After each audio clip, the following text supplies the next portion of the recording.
Good morning and welcome back to the channel. I'm Tyler Shaw with Nomad Outfitters, and today we're going to do a walk around video on our company Gladiator that a few people have been asking for. Today we're shooting from the beautiful GoPro mountain games, and we're going to go through this rig and talk about what we did and why, and we do have a special guest to go through with the skinny guy camper that is on board. Starting at the front, we kept it pretty simple. It does have a stock the stock Mopar bumper that we kept in there. It's got a worn Evo 12S winch, Factor55 Ultrahook and Fairlead, and a set of Baja Designs LP6s. Kind of working our way here through the suspension. We do have a Nexus 2.2 steering stabilizer. That is an adjustable. It has a 3 different adjustment level with soft, medium, and firm. We do have Bilstein 8100 adjustable shock reservoirs on here. On the front, it does have a hydraulic bump stop, and that's probably about the only thing that we would change on it if we had to go back. It does have Timbren bump stops in the rear, AEV springs, Teraflex track bars, Teraflex control arms. There are 2 setups. Working our way back on the sliders. They are from Expedition 1, and we did our custom traction code top plate on there. It does have an AEV raised air intake on there with a pre-filter. We do prefer that setup if at all possible.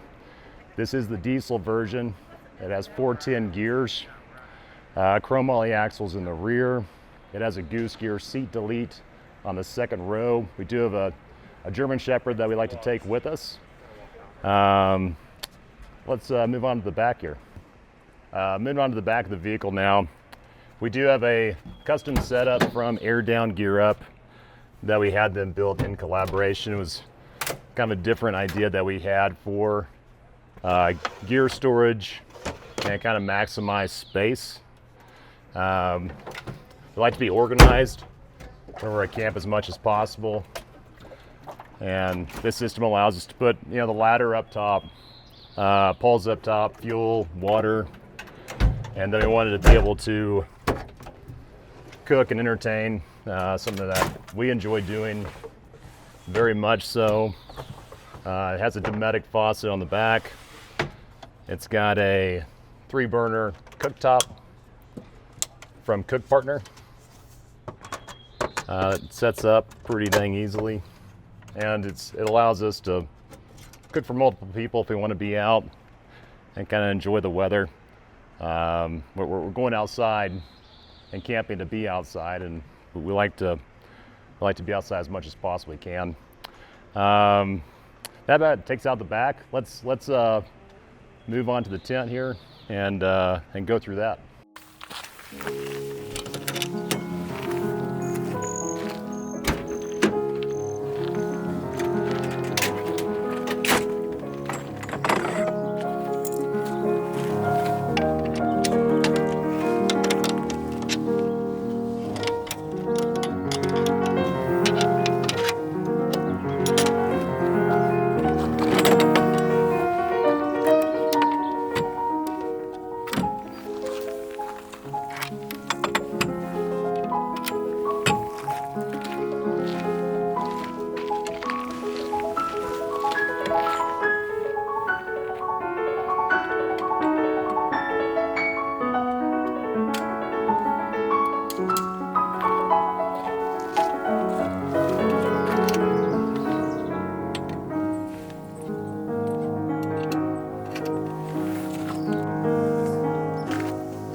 Okay, let's move on to the camper here, and this is probably one of our favorite aspects of this build, and it's something that my wife and I have enjoyed using and testing, and something that complements this build very well. It is the Skinny Guy camper on this setup. Today we have Jason Bontrager with Skinny Guy Campers here with us. Hey Jason. Tyler, good to see you. Good, man. Hey. Thanks for coming out. Thanks for coming to the GoPro Games and helping us out here. Yeah, appreciate the invite. Can you tell us a little bit about the camper? Definitely. So we founded Skinny Guy Campers in 2020. We hatched the idea of the product actually on a hunting trip in New Zealand in 2019. A friend of mine from Montana and I were collaborating a little bit on ideas, and we decided to come up with this design. So cool. Launched it in 2020, got all the designs and everything going, engineering, starting then all the way through about 22. It took a while. So sure. This model in particular is the model GLR. As you know, it goes specifically on a Gladiator. Mm-hmm. So we have everything from a little model 4.5 that is designed for the Rivian and the R1T and the Ford Maverick, all the way up to a long bed, heavy duty truck. So like a full 8-foot size. Yeah, bed. like a full 8-foot size. Okay. Yep, that's right. Good. That's correct. So cool. And this is the Skin and Bones model, correct, on there? This is, yeah. So in all the 7 models that we have 3 different trim levels. We've got starting at the base cap, you got Skin and Bones, and then you have Kit and Caboodle. Kit and Caboodle, as you know, is fully built out. I mean, it has everything from a flushing toilet to a cooktop inside, full electrical system, solar panel, and much more. And then the base cap is, if you can picture just a normal truck cap with a built-in bed on top. Basically what we did is we looked at all the truck caps out there, and we saw a lot of people putting rooftop tents on top, and it's like, why don't we just make one? Sure. Using our roof system that is about the same height as everything else, and we'll launch that as a trim level. So yeah, well, we definitely enjoy those Kit and Caboodle models with the heater, and with the true Macombi heater in there, as well as the shower and the cassette tilt or macerating tilt water systems. It's a cool setup. Yeah, I really feel like with our 3 trim levels, we make something just for about everybody. So me in particular, I really like the base cap, because whenever I'm shipping a product out to a dealer like yourself, or going from Indiana to Colorado or Arizona or wherever, I always want to bring my mountain bike, because I love mountain biking, but a lot of times I can't bring it along because I don't have room. Sure. Between hauling a trailer with a Skinny Guy camper on the truck. So the base cap's great for me because I can inside store my bike and whatever other gear I love to bring.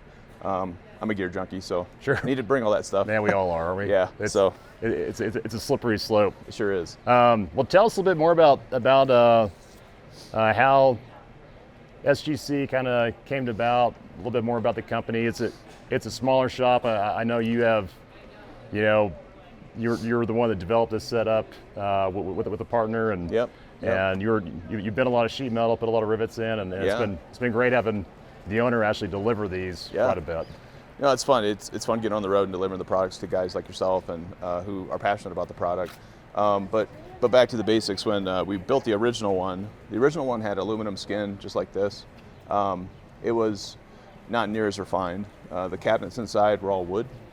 So when Donovan, my original partner in the business, brought it to Indiana for us to engineer, I asked the question. I'm like, dude, we should go away from all the wood cabinets. And 1, it's weight.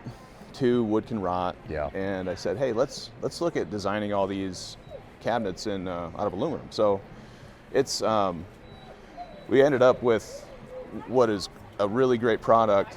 But I was my standards were set very high. I wanted to be able to have all the parts come to us, laser cut, all the holes lasered for the rivets, and every hole in the cabinets on the inside to match up to those lasered holes on the outside. So, and all of it being powder coated as well. So more or less, when those parts come to us, they're already pre-made.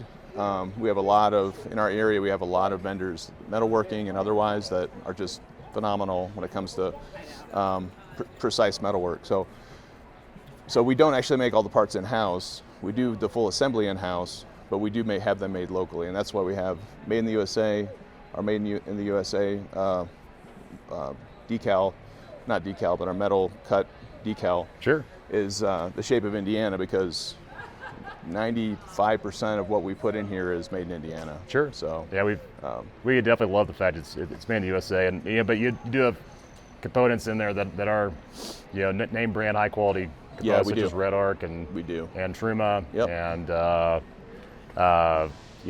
Dometic and it's things people know and know that will last for a long time for them. Yeah, really well-known brands. We didn't want to skimp on the quality of the box, nor did we want to skimp on the quality of the parts that we're incorporating into it. So yeah. Awesome. Yep. Well, thanks for coming out. Should we take it for a spin here in a little bit? Yeah, let's do it. Cool. Appreciate it, man. Thanks, Tyler. You bet. Okay, first off, let's dive into what all I forgot to talk about during the walk around, which turns out is kind of extensive. Up front, we do have a set of Baja Design Squadron SAE amber fog lights as well. We do like this combination. It's no different than what we like to do on our client builds as we do on our own. We like to have an amber fog light and a clear auxiliary light. It kind of gives you the best of both worlds for on-road, off-road. On-road, if it's winter conditions, if it's snowing, if it's fog, if it's rain. Off-road, you could turn night into day, and it just kind of allows you to check both those boxes. In the rear on the suspension, we added a Hellwig rear sway bar. It is a stronger sway bar than the factory option, and with the weight added, as well as the 3-inch lift kit, it does make the vehicle handle much better than what it did from the factory. Okay, staying underneath the vehicle, up front we did a Power Brake X-Line 6-piston caliper upgrade. That is a larger caliper, it is a larger rotor, and larger brakes. It does help with stopping tremendously. Power Brake is a product that we do believe in. DeLon and those guys over there are really good people to work with. And one thing that you should note if you are thinking about doing the upgrade is their gray powder coat does hold up better in winter, and anywhere there is magnesium chloride being thrown at the vehicle above the red powder coat option. And they are very good about telling you that, so definitely take note of it. Okay, for wheels and tires, we added a Method 703 in black and a 17-inch rim. That is their bead grip wheel that we are believers in. It is wrapped in a Falken Wildpeak RT 37-12-50 R17 tire. This is our first set of RTs that we are running on a company vehicle, and overall we've been happy with them. They have about around 4 months of wear to them and experience with it. We've typically gone with a Falken Wildpeak AT3 or AT4, and the RTs, although they do ride a little bit harsher than the Falken ATs do, or the BF Goodwrench or other options. It is a really good tire that has handled really well in snow, has handled everything well with everything that we've thrown at it. It's quiet going down the road, and it has performed really well for what it is. Would we run another set? Probably. Are we believers in putting like an AT4, a Falken Wildpeak AT4 on it as well? Definitely. If it's going for ride quality and more long distance overland traverse trips, which is what we typically like to do, the AT tire is probably a better option. Okay, we stayed with factory skid plates on this rig, and the reason why is, one is weight. We were trying to keep weight down wherever we could because we did definitely add it as well. It is built for overland traverse trips as more than a rock crawler that you're going to trailer out or tear up. Skid plates are predominantly a good thing, but with the the Gladiator and the 3-inch lift and the 37s and the ground clearance that came with. We have ran through some pretty gnarly trails and been just fine. But it's also we're not going out to tear it up. It's just more of a peace of mind when you have those things, and we will always do them to Land Cruisers and some of our other builds that don't necessarily have the same ground clearance. Okay, up top we are running a full-length slimline roof rack from Trailrax. Roof racks on these things, we're always trying to keep weight down up top if we can, and for this application, it is set up for more of those bulkier items that are lower weight, that you don't necessarily want to have in the vehicle, and you've ran out of room in the bed, such as recovery boards and shovels and some of those recovery items that work better up on the roof. How does the rig drive? And that's always a good question. This Gladiator is actually both my wife and I's favorite rig to drive. It handles great. Driving fatigue is at a minimum, to the point that I actually drove this straight back from San Felipe, Mexico, because we had to get back for a client meeting. And so, driving fatigue is just pretty much the same as any other standard vehicle that you're going to get from the factory. This rig does handle very well, and we've been very happy with it. Going inside, we kept the rig pretty well stocked. It does have some additions, as we noted on the Goose Gear second row seat delete. For the second row, we do like to have our fridge predominantly on the second row for easy access, and our German Shepherd that you could probably hear back behind me during this video as well. It gives him plenty of room, and it just kind of suits our needs with additional storage. Goose Gear did a really good job designing that. We did Escape Gear seat covers, and these were the first set from Escape Gear here in the States. We worked closely with Morgan at Equip and got these in here stateside. And after a couple of fitment changes from Escape Gear, they are a phenomenal seat cover. It is a canvas seat cover that is very, very comfortable. It stays cooler during the summer months and keeps your seats in a good condition, as well as look really good, we think.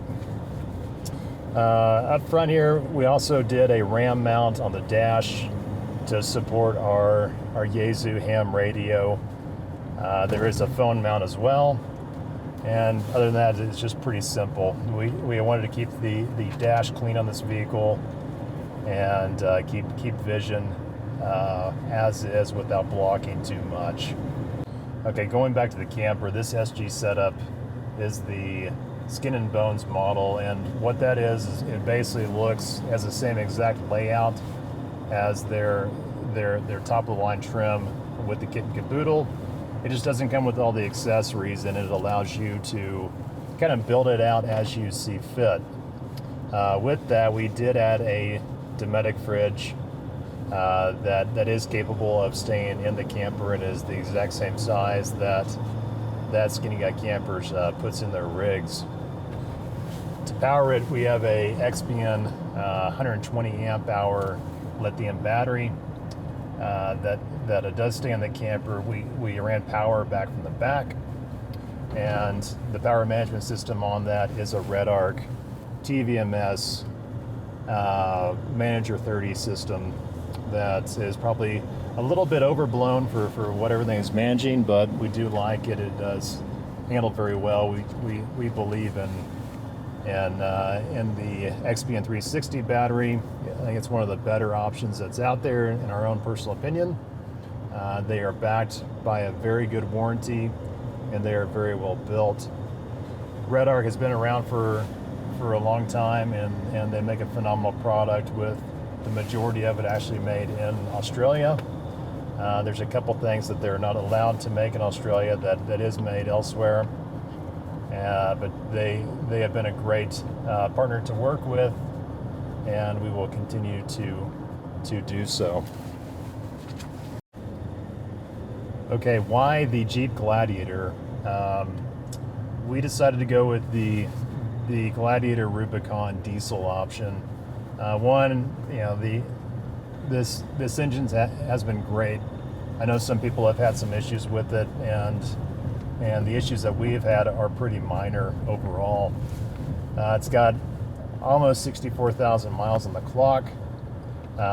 With the Rubicon option, just like several other manufacturers are offering these days, you know, having the locker front and rear, having the larger axles, they have Dana 44s front and rear, the sway bar disconnects, and the 4-to-1 transfer case, it does make for a very good platform to start building on from the factory. And you know, the Gladiator with the truck bed, it does suit our needs very well. We're not looking to use it as a work truck, as more or less we are looking to use it as an overland rig, and it does check that box very well for 2 people. You could push it more, 3 or 4 if you wanted to, but my wife and I, with our animal here in the back, do stay very comfortable with it, and it is a very capable setup.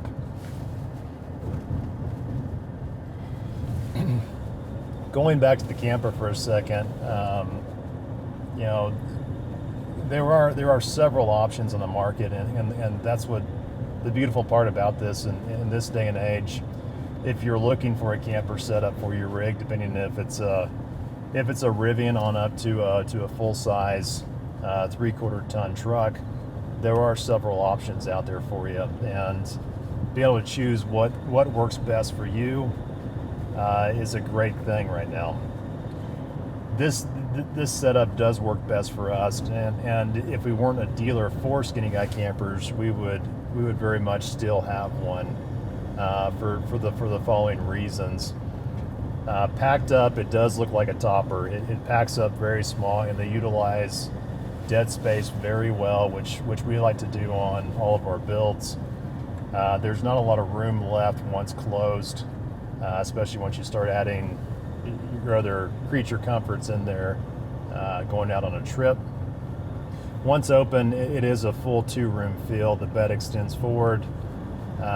2 people are very comfortable even on the Gladiator midsize setup.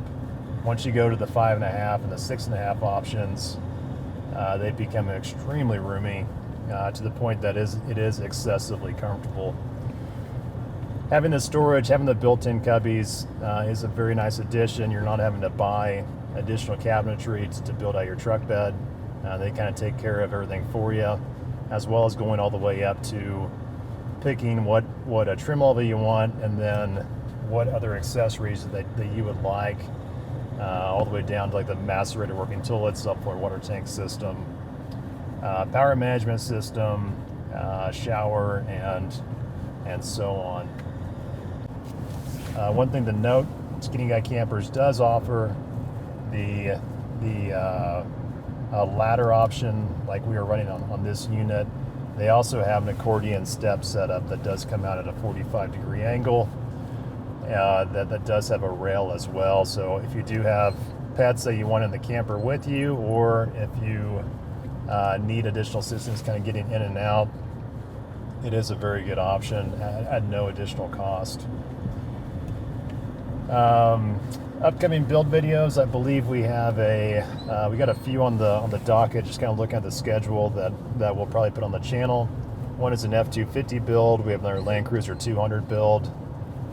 We have our company 4Runner build that we're going to do as well as a very well-equipped GX 460 coming in from California. Hope you enjoyed watching. I think that about does it. If you got any questions, please feel free to reach out, and thank you for watching.